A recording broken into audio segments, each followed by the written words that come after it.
Motor neuron ৰোগত আক্ৰান্ত সুলেখিকা জেছমিনাৰা আহমেদৰ ঘৰত মই বৰ্তমান উপস্থিত আছোঁ।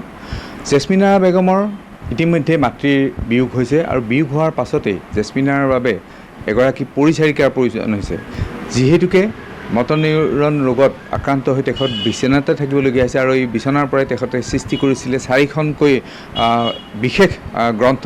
আৰু এই গ্ৰন্থকেইখন মই আপোনালোকক কৈছোঁ যে আপোনালোকে পাঠকসকলে এই গ্ৰন্থকেইখন পাইছে। আজিৰ দিনটোত তেওঁ শয্যাশায়ী হৈও আৰু গ্ৰন্থ তেখেতে সৃষ্টিৰ কথা ভাবিছে। আন্তৰিক ধন্যবাদ জ্ঞাপন কৰিছোঁ। মোৰ বৰ্তমান অসন্ততা মোৰ বাঢ়ি গৈছে। মোৰ মাক হেৰুৱালে প্ৰায় 2 বছৰেই হ'ল। এতিয়া বৰ্তমান মই নিসংগতাই মোক আৱৰি ধৰে। মই দেউতা আৰু কামত ঘৰতে থাকোঁ। দেউতাই মোৰ সম্পূৰ্ণ কাম কৰা উপৰিও খোৱা আদিকে ধৰি ঘৰুৱা কামখিনিও কৰে।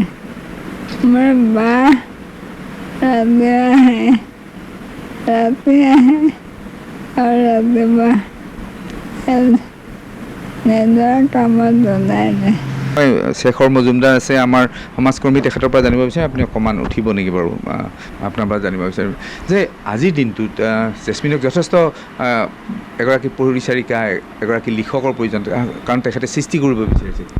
নিশ্চয় আমাৰ এক মানে প্ৰতিভা, উঠি অহা প্ৰজন্মৰ প্ৰতিভা। তেখেতে ইতিমধ্যে আপুনি কৈছে 4খন কিতাপ লিখিছে আৰু তেখেতৰ মানস পথক আৰু কেইখনমান কিতাপৰ পটভূমি তৈয়াৰ হৈ আছে। কিন্তু আমি অতি দুখেৰে কওঁ যে তেখেতৰ মাতৃৰ বিয়োগৰ পিছত দেউতাকৰো বয়স 70ৰ ঊৰ্ধত।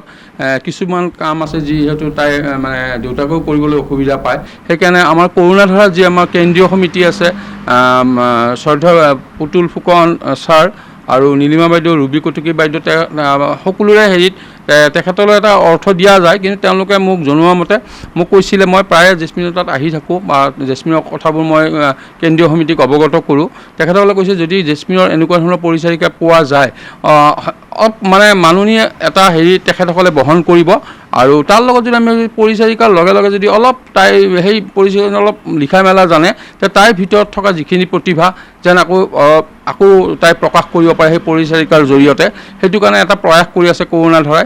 আৰু মই আপোনালোকৰ চেনেলৰ জৰিয়তে এইটো মই ৰাইজৰ আগত ক'ব বিচাৰোঁ, যদি এনেকুৱা ধৰণৰ কাৰোবাৰ দৃষ্টিত আছে যে তেওঁলোকৰ অলপ মাননি বিনিময়তে হওক আমাৰ জেছমিনৰ পৰিচৰ্যা বা শুশ্ৰূষা কৰিব বিচাৰে, তেতিয়াহ'লে যোগাযোগ কৰিব পাৰিব। দৰং জিলাৰ কৰুণাধাৰা সহায়ক সমিতিয়ে হওক বা কেন্দ্ৰীয় কমিটিয়ে হওক, তেখেতসকলৰ লগত যোগাযোগ কৰিলে হয়তো আমি জেছমিনক আমাৰ যি মানে তাত লুকাই থকা প্ৰতিভাবোৰ আমি যাতে আকৌ ওলাই আনিব পাৰোঁ আৰু পাঠক সমাজেও সেইবোৰ অতি আন্তৰিকতা উলিয়াই ল'ব। হয়, পিতৃ আছে আমাৰ লগত। পিতৃৰ পৰা আমি জানিব বিচাৰিম, আপোনাৰ পৰা মই জানিব বিচাৰিম, যিহেতুকে আজিৰ দিনটোত মাতৃ হেৰুৱাৰ পিছত যথেষ্ট দুখিত আৰু আপুনি গোটেইখিনি কৰিবলগীয়া আছে, কি ক'ব আপুনি? ৰাইজলৈ কিবা অনুৰোধ আছে নেকি? হয়, অন্য অনুৰোধ একো নাই মোৰ। তাই এতিয়া অকলশৰীয়া, তাইৰ কোনো সংগীও নাই, ময়ে থাকিব লাগে। মই মাকো হ'ব লাগে, দেউতাকো হ'ব লাগে, তাইৰ গোটেইখিনি কাম ময়ে কৰিব লাগে। যিবোৰ কাম মোৰ কৰাটো কৰিব নোৱাৰোঁ, মইতো সেয়াও কৰিবলগীয়া হৈছে। মই শৌচ পেচাব গোটেইখিনি কথা মই কৰিবলগীয়া হৈছে। গতিকে এজনী যদি পৰিচাৰিকা পোৱা যায়, তেতিয়াহ'লে আমিও সুখী হ'ম, তাইও ভাল পাব। সেইটো মোৰ এটা অনুৰোধ থাকিল আৰু সেইখিনি কাৰণতে।